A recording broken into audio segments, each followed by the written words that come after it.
Tajték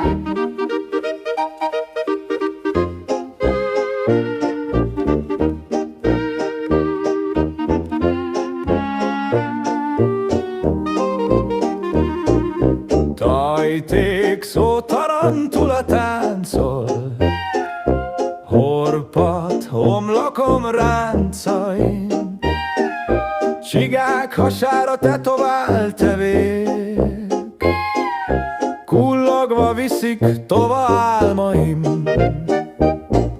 Hamar bújj el valahová, rejtőz illatos ágyékom árnyékába, igéző szemek szivárványos sugara. Löki mélybe lelked, ne ugorj utána.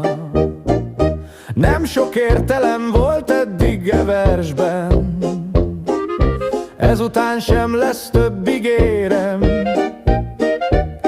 Vajon mi kéne egy jó dadaista vershez? Talán jövőre megírom, de az idén nem. Nem, nem, nem, az idén nem. Nem, nem, nem, az idén nem. Nem, nem, nem, az idén nem. Zuhanó sziklák karcolják a vállam, most nézem, a gólya alacsonyabb nálam.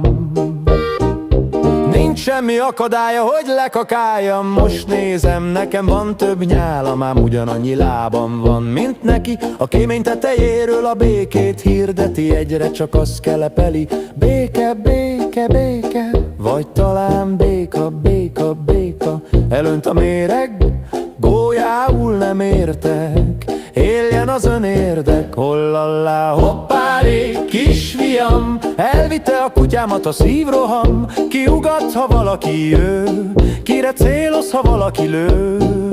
Mi lesz még itt, Istenem, ha megtelik a kisterem? Ecpec, kimehetsz be, ne gyere többé, változ, változ, köbgyökké. Itt a végem, fuss el vélem, vagy vedd a vérem, testvérem. Úgy tűnik, ez a bérem. Ups, azt hiszem, meghozták az ebédem. Na, ciao.